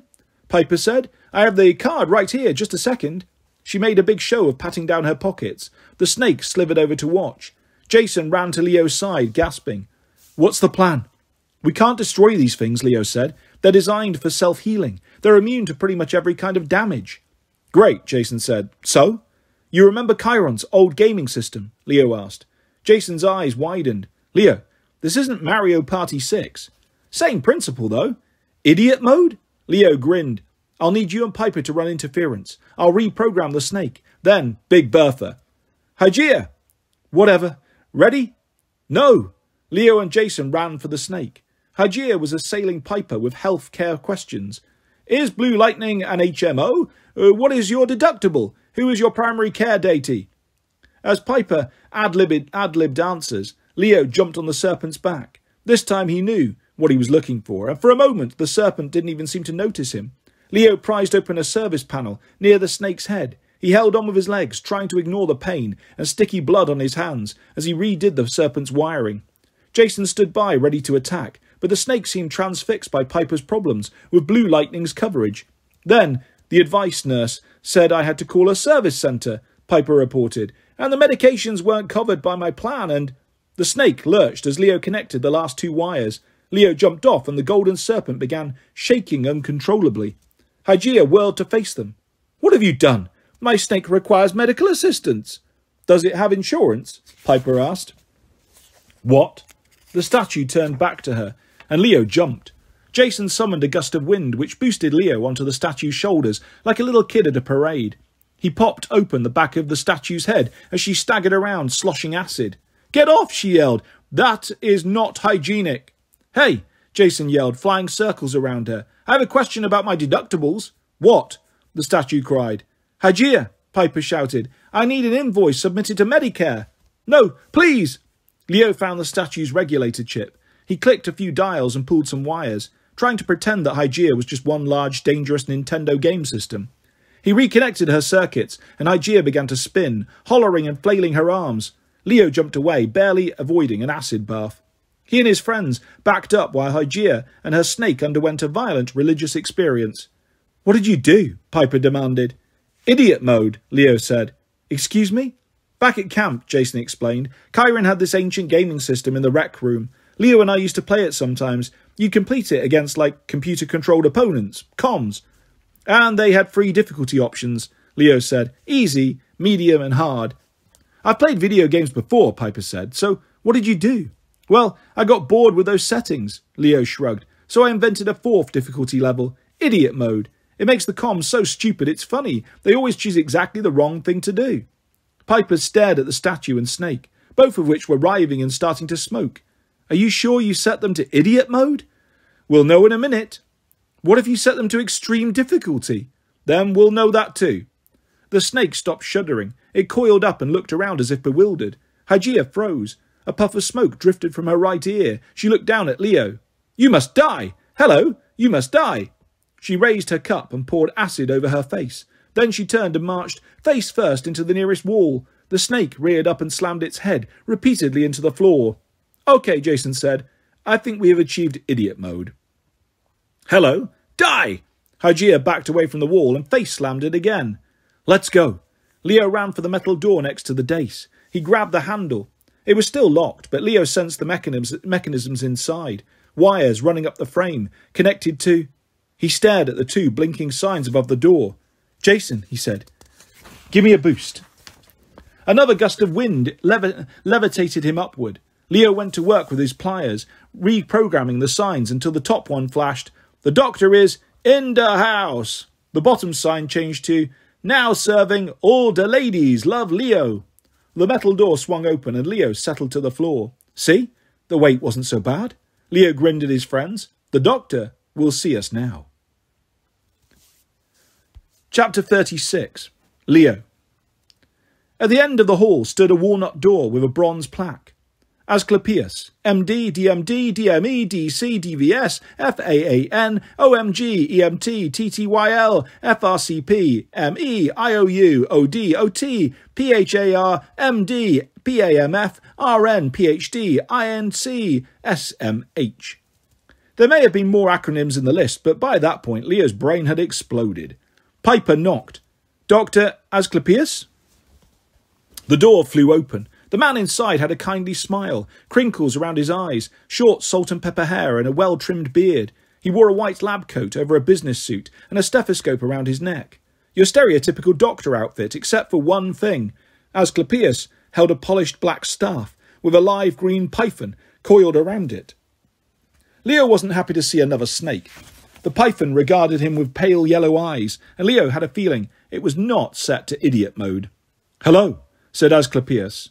"Doctor?" Piper's smile was so warm it would have melted a Boread.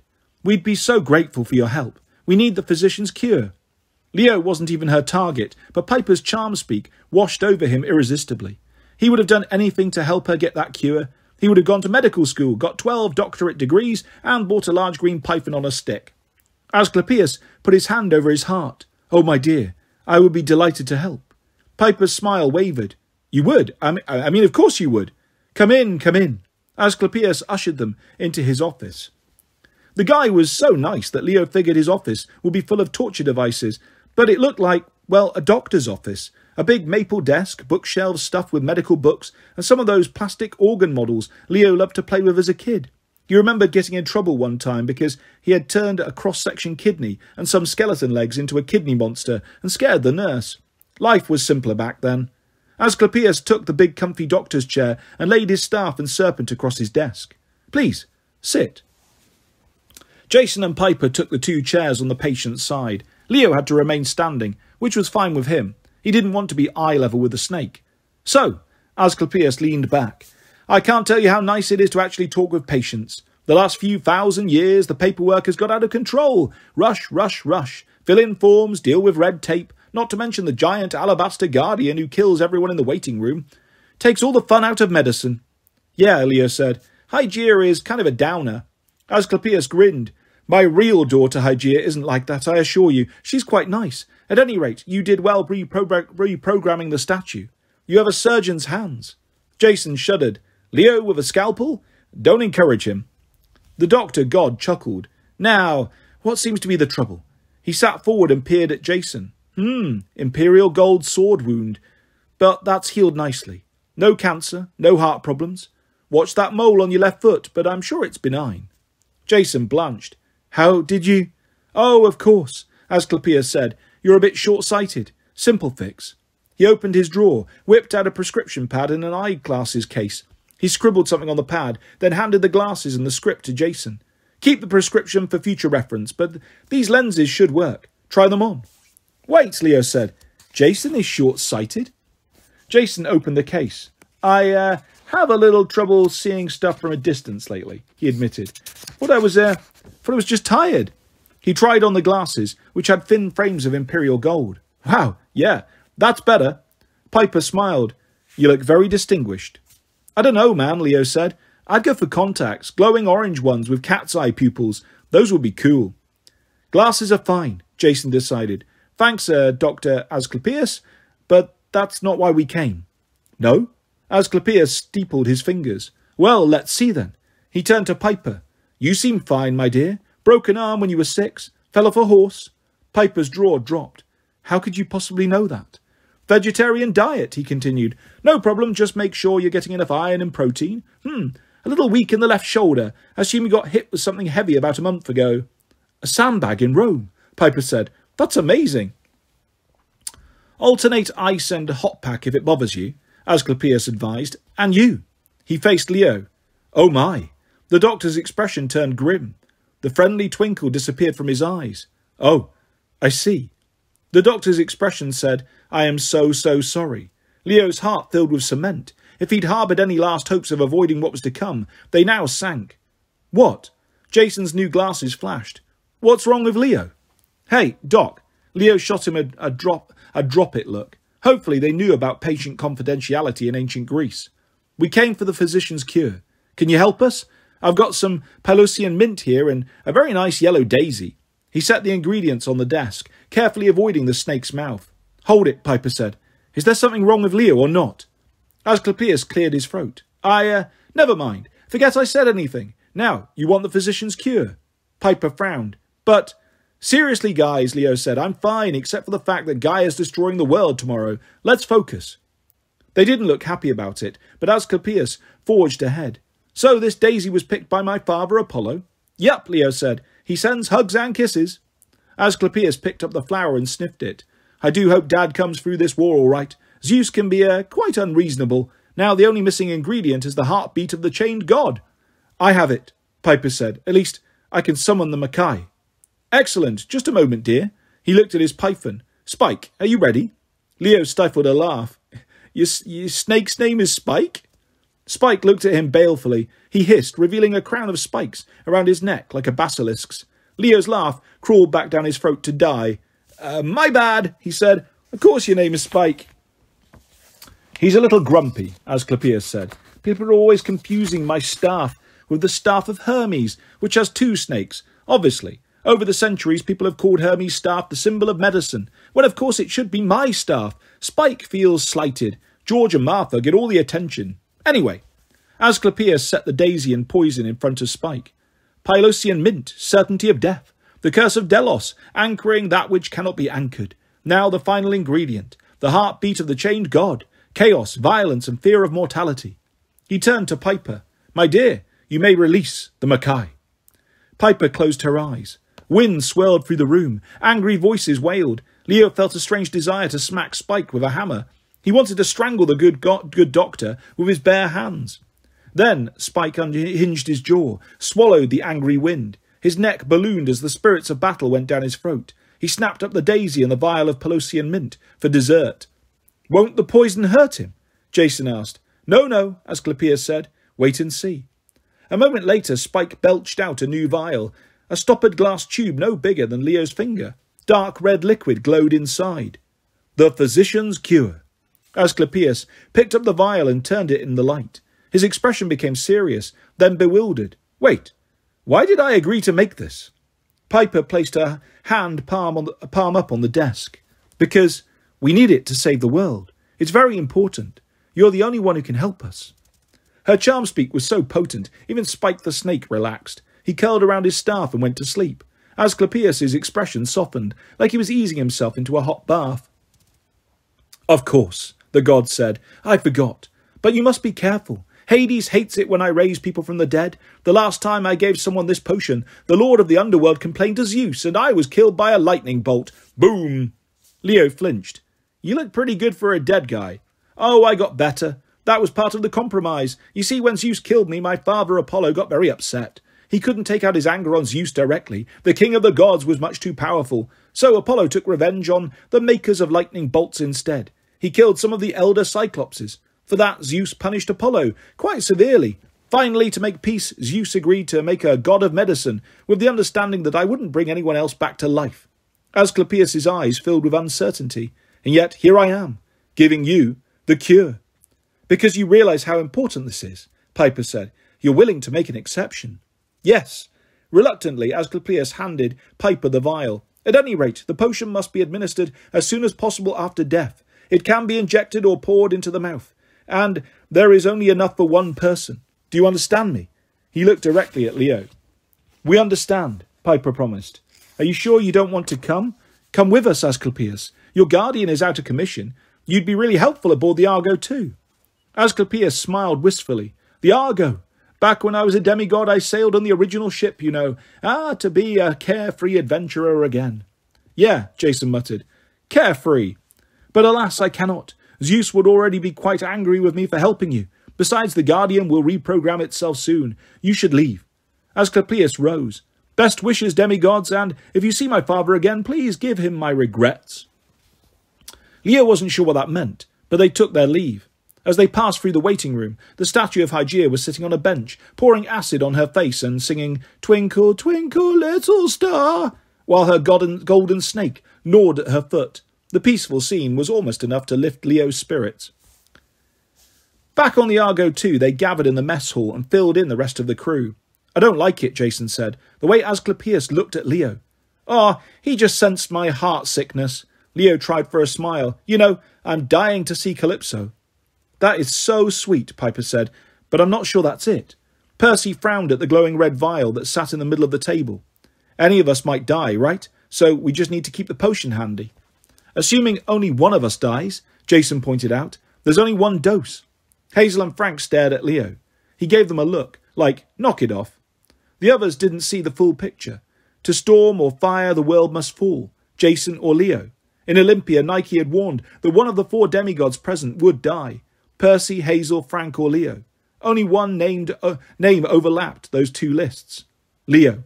And if Leo's plan was going to work, he couldn't have anybody else close by when he pulled the trigger. His friends would never accept his decision. They would argue. They would try to save him. They would insist on finding another way. But this time Leo was convinced there was no other way. Like Annabeth always told them, fighting against a prophecy never worked. It just created more trouble. He had to make sure this war ended, once and for all. We have to keep our options open, Piper suggested. We need, a designated medic to carry the potion. Somebody who can react quickly and heal whoever gets killed. Good idea, Beauty Queen, Leo lied. I nominate you. Piper blinked. But Annabeth is wiser. Hazel can move faster on Arion. Frank can turn into animals. But you've got heart. Annabeth squeezed her friend's hand. Leo's right. When the time comes, you'll know what to do. Yeah, Jason agreed. I have a feeling you're the best choice, Pipes. You're going to be there with us at the end. Whatever happens, storm or fire. Leo picked up the vial. Is everyone in agreement? No one objected. Leo locked eyes with Hazel. You know what needs to happen. He pulled a chamois cloth from his tool belt and made a big show of wrapping up the physician's cure. Then he presented the package to Piper. Okay then, he said. Athens tomorrow morning. Gang, be ready to fight some giants. Yeah, Frank murmured. I know I'll sleep well. After dinner broke up, Jason and Piper tried to waylay Leo. They wanted to talk about what had happened with Asclepius, but Leo evaded them.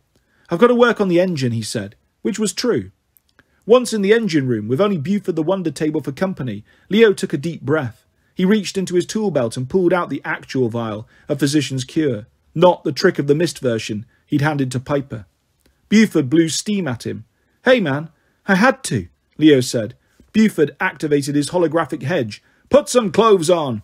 "Look, it's got to be this way. Otherwise we'll all die." Buford made a plaintive squeal, then clattered into the corner in a sulk. Leo stared at the engine. He'd spent so much time putting it together. He'd sacrificed months of sweat and pain and loneliness. Now, the Argo II was approaching the end of its voyage.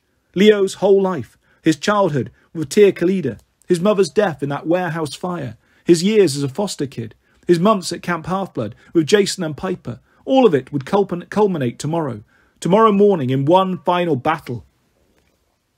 He opened the access panel. Festus's voice creaked over the intercom. "Yeah, buddy," Leo agreed. "It's time." More creaking. "I know," Leo said. "Together till the end?" Festus squeaked affirmatively.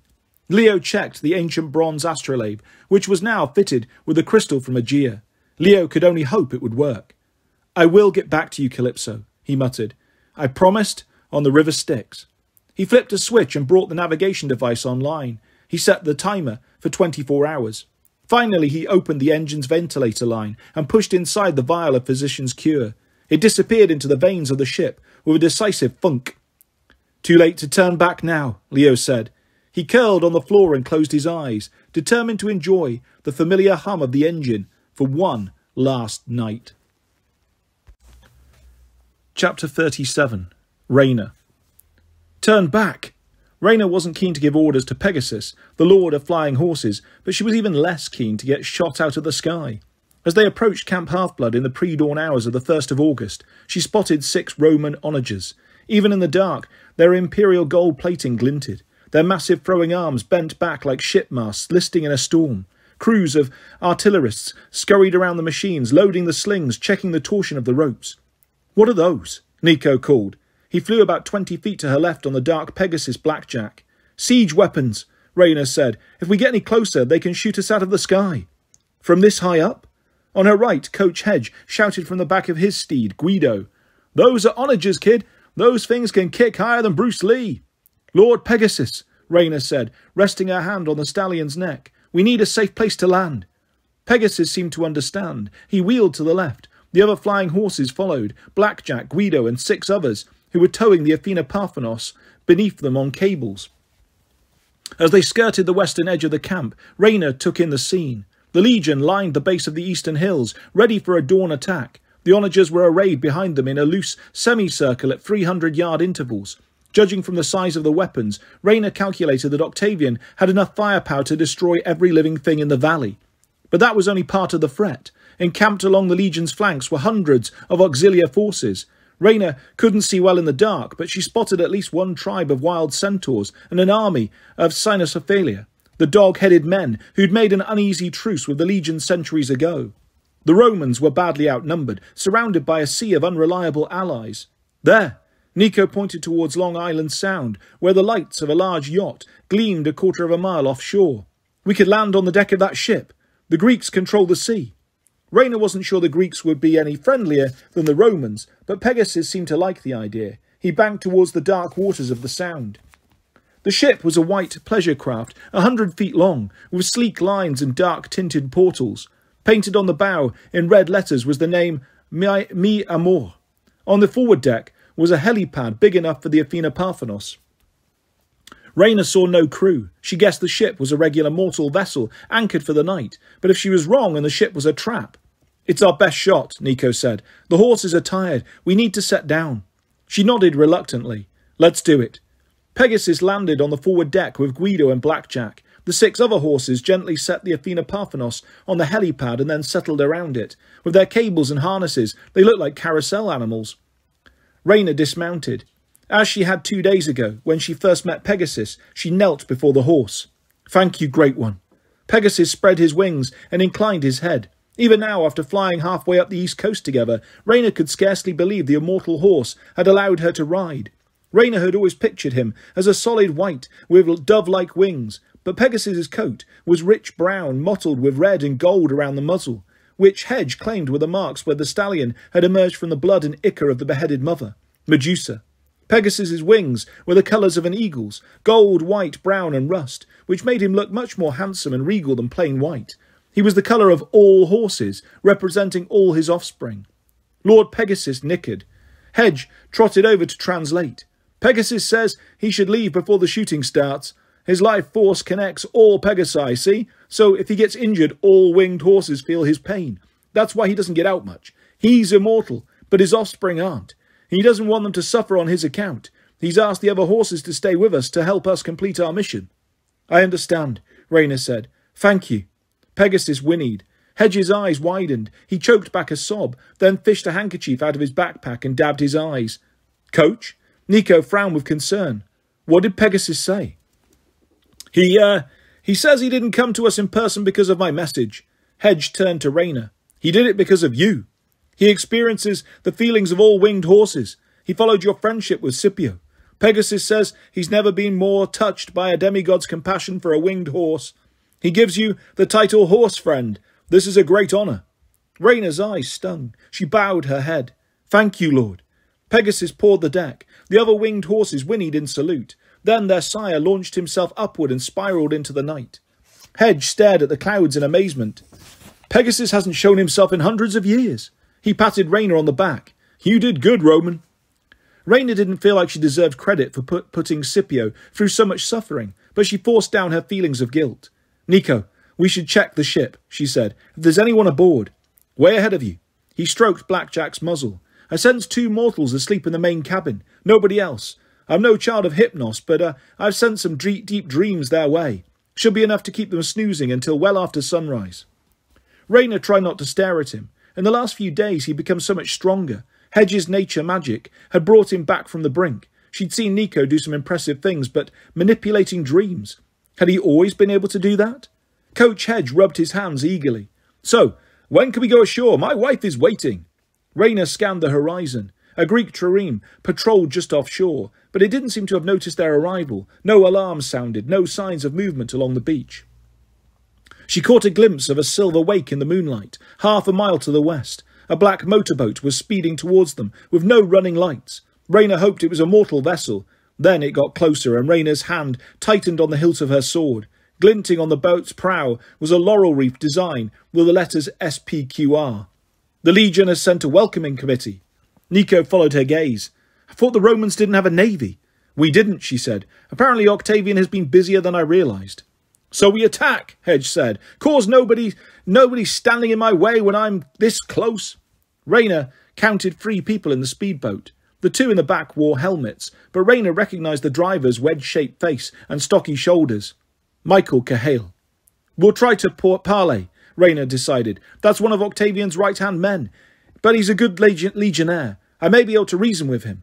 The wind swept Nico's dark hair across his face. But if you're wrong? The black boat slowed and pulled alongside. Michael called up. Rayner, I've got orders to arrest you and confiscate that statue. I'm coming aboard with 2 other centurions. I prefer to do this without bloodshed. Rayner tried to control her trembling legs. Come aboard, Michael. She turned to Nico and Coach Hedge. If I'm wrong, be ready. Michael Cahale won't be easy to fight. Michael wasn't dressed for combat. He wore only his purple camp shirt, jeans and running shoes. He carried no visible weapon, but that didn't make Rayner feel any better. His arms were as thick as bridge cables, his expression as welcoming as a brick wall. The dove tattoo on his forearm looked more like a bird of prey. His eyes glittered darkly as he took in the scene. The Athena Parthenos harnessed to its team of Pegasi. Nico with his Stygian sword drawn. Coach Hedge with his baseball bat. Michael's backup centurions were Layla from the 4th cohort and Dakota from the 5th. Strange choices. Layla, daughter of Ceres, wasn't known for her aggressiveness. She was usually quite level-headed. And Dakota? Rayner couldn't believe the son of Bacchus, the most good-natured of officers, would side with Octavian. Rayner, Ramirez Arellano, Michael said, like he was reading a scroll. Former praetor. I am praetor, Rayner corrected. Unless I have been removed by a vote of the full Senate. Is that the case? Michael sighed heavily. His heart didn't seem to be in this task. I have orders to arrest you and hold you for trial. On whose authority? You know whose. On what charges? Listen, Rayner. Michael rubbed his palm across his forehead, like it might wipe away his headache. I don't like this any more than you do, but I have my orders. Illegal orders? It's too late for argument. Octavian has assumed emergency powers. The Legion is behind him. Is that true? She looked pointedly at Dakota and Layla. Layla wouldn't meet her eyes. Dakota winked like he was trying to convey a message, but it was hard to tell with him. He might have been twitching simply from too much sugary Kool-Aid. "We're at war," Michael said. "We have to pull together. Dakota and Layla have not been the most enthusiastic supporters. Octavian gave them this one last chance to prove themselves.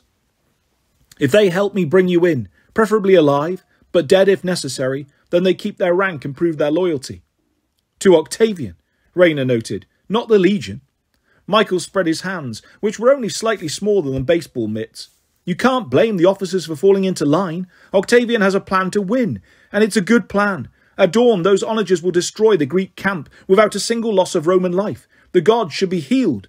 Nico stepped in. "You'd wipe out half the demigods in the world, half the gods' legacy to heal them? You'll tear apart Olympus before Gaia even wakes up, and she is waking, Centurion." Michael scowled. "Ambassador of Pluto, son of Hades, whatever you call yourself, you've been named an enemy spy. I've got orders to take you in for execution." "You can try," Nico said coldly. The face-off was so absurd, it should have been humorous. Nico was several years younger, half a foot shorter, 50 pounds lighter, but Michael didn't make a move. The veins in his neck pulsed. Dakota coughed. Rayner, just come with us peacefully, please. We can work this out." He was definitely winking at her. "All right, enough talk." Coach Hedge sized up Michael Cahill. "Let me take this joker down. I've handled bigger." Michael smirked at that. "I'm sure you're a brave fawn, but Satyr!" Coach Hedge leapt at the Centurion. He brought his baseball bat down with full force, but Michael simply caught it and yanked it away from the coach. Michael broke the bat over his knee, then he pushed the coach back, though Rayner could tell Michael wasn't trying to hurt him. "That's it," Hedge growled. "Now I'm really mad." "Coach," Rayner warned, "Michael is very strong. You'd need to be an ogre or a—" From somewhere off the port side, down at the waterline, a voice yelled, "Cahill!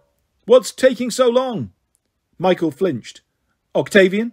"Of course it's me," yelled the voice from the dark. "I got tired of waiting for you to carry out my orders. I'm coming aboard. Everyone on both sides drop your weapons."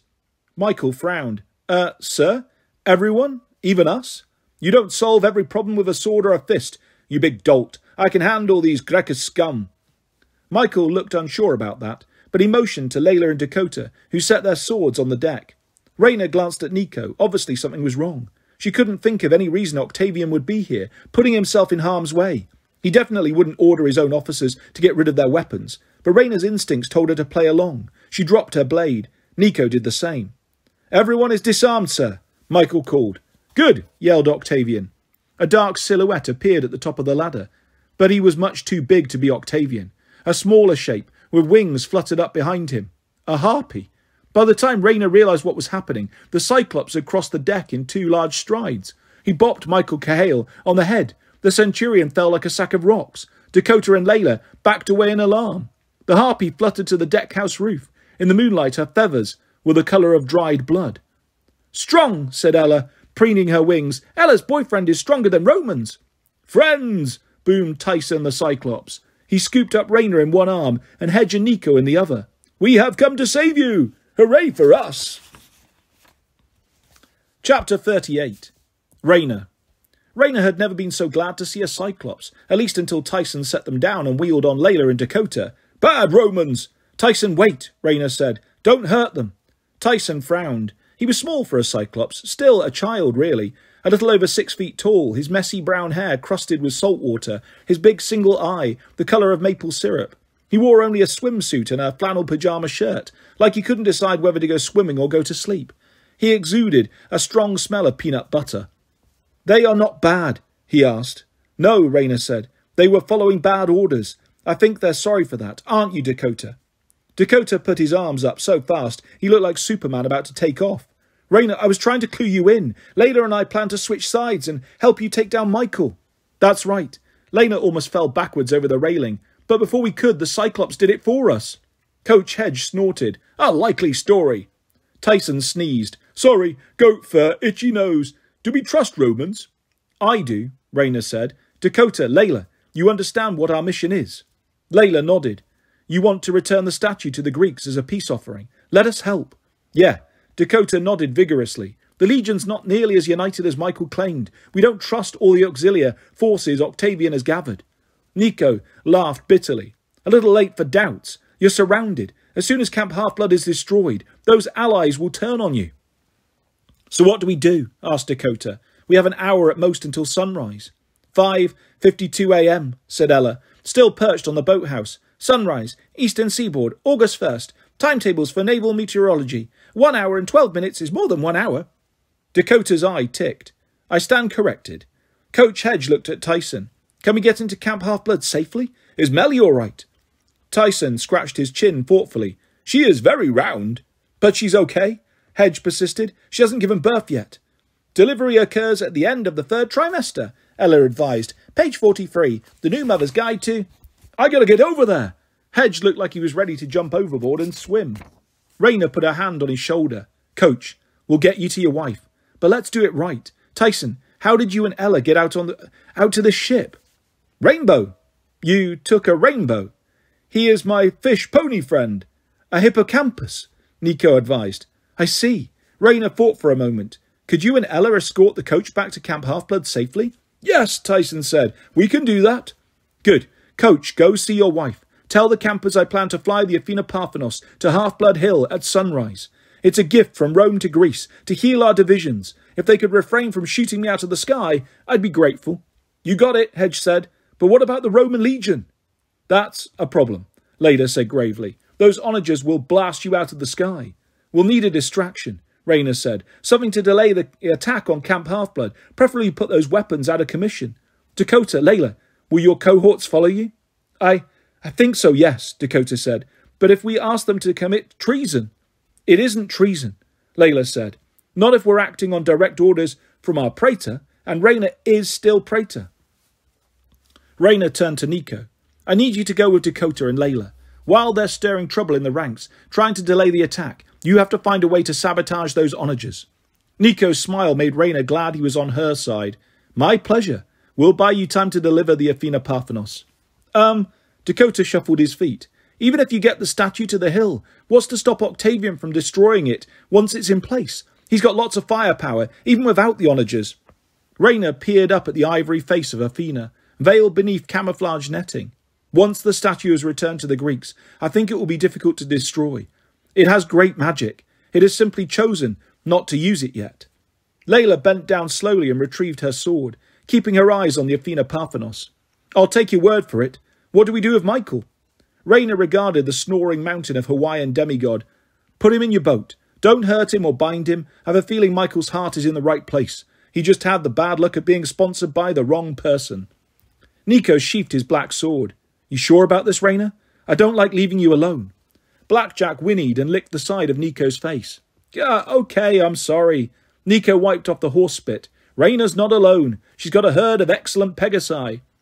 Rayner couldn't help but smile. I'll be fine. With luck, we'll all meet again soon enough. We'll fight side by side against Gaia's forces. Be careful, and Ave Rome. Dakota and Layla repeated the cheer. Tyson furrowed his single eyebrow. Who is Ave? It means go, Romans. Rayner clapped the Cyclops' forearm. But by all means, go, Greeks too. The words sounded strange in her mouth. She faced Nico. She wanted to hug him, but wasn't sure the gesture would be welcome. She extended her hand. It's been an honour questing with you, son of Hades. Nico's grip was strong. You're the most courageous demigod I've ever met, Rayner. He faltered, perhaps realising he had a large audience. I won't let you down. See you on Half-Blood Hill.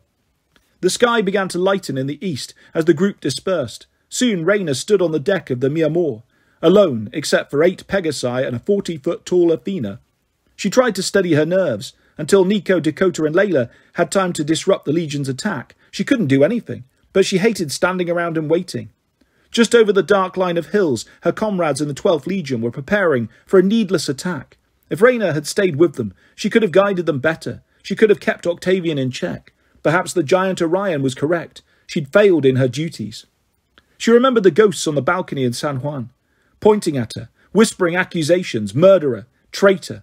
She remembered the feel of the golden sabre in her hand as she slashed down her father's spectre, his face full of outrage and betrayal. You are a Ramirez Arellano, her father used to rant. Never abandon your post. Never let anyone in. Above all, never betray your own. By helping the Greeks, Rayner had done all of those things. A Roman was supposed to destroy her enemies. Instead, Rayna had joined forces with them. She'd left her legion in the hands of a madman. What would her mother say? Bellona, the war goddess.